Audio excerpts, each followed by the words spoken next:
आज डांडा रेंज की ओर से नेचर गाइड प्रशिक्षण कार्यक्रम करवाया जा रहा है नंधौर वाइल्ड लाइफ सेंचुरी में। इस जो आज का प्रोग्राम है उसका उद्देश्य है कि ग्रामीणों को और जो हमारे नेचर गाइड्स हैं उनको स्नेक बाइट्स और स्नेक के टाइप्स के बारे में सेंसिटाइज किया जाए। जैसे कि आप जानते ही हैं कि आजकल बरसातों का मौसम है और बहुत सर्पदंश के बहुत सारे जो प्रकरण है वो सामने आ रहे हैं।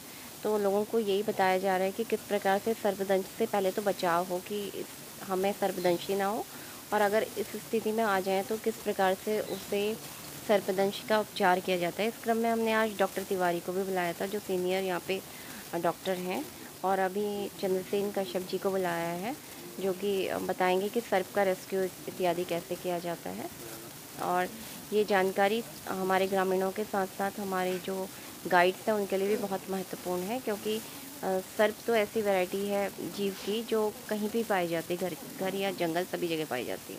प्राथमिक उपचार के बारे में भी बताया जा रहा है और डॉक्टर साहब के बारे द्वारा ये बताया गया कि सर्पदंश के स्थिति में जितनी हम त्वरित कार्यवाही करेंगे उतना ही अच्छा रिजल्ट आएगा, और उसका जो प्राथमिक उपचार भी है वो भी चिकित्सक के लेवल पर ही दिया जाना समीचीन होता है। नेचर गाइड को लेकर आज ये जो कार्यक्रम यहाँ किया गया है टनकपुर में, हम लोग रामनगर से यहाँ पहुँचे हैं और सांपों के विषय में हम लोगों ने ज्ञान बांटा है। तो हम यही बताना चाहते हैं जो रेस्क्यू जो नई नई भर्ती हुई हैं इन लोगों के लिए और गांव वालों के लिए भी हमने ये कहना है कि सांपों से अधिकतर डरना नहीं चाहिए, लेकिन सारे सांप जहरीले नहीं होते। हमारे यहाँ लगभग 350 प्रजाति सांप की हैं, लेकिन उसके उपरांत कम से कम 6 सांप हमारे जहरीले माने जाते हैं, जैसे king cobra, cobra, Russell viper, करेत आदि सांप ये जहरीले हैं, बाकी कुछ ऐसे नहीं है। लेकिन लोग क्या कहते हैं, सांपों को अपना दुश्मन समझते हैं। यदि रेड स्नेक भी निकल रहा उसको भी वो मार देते हैं, चिकलकिल बेग निकलेगा उसको वो मार देते हैं। यानी जिन सांपों में जहर ही नहीं है और वो बेचारे चूहे खाने के इरादे से आप लोगों के घर में आ जाते हैं, उनको क्यों मौत की घाट उतारना हुआ। इसलिए सांपों को भी अपना मित्र माने जैसे हम अपना मित्र मानते हैं। और ये हमारा सबका कहना है कि कभी किसी को सांप काटता है तो भगवान की दुआ से इतनी हिम्मत ना हारें, हौसला बुलंद रखें और तत्काल अपने नज़दीकी हॉस्पिटल जाएँ, किसी झाड़े पूछे के चक्कर में ना पड़े। यही हमारा कहना है।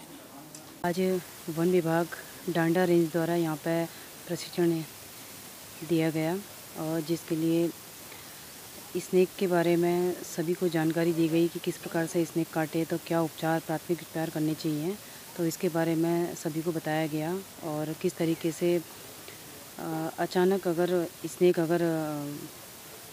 बाइट करे तो किस तरीके से बचा जा सके, किस तरीके से उसके साथ बिहेव किया जाए, तो ये सारी बातें आज बताई गई।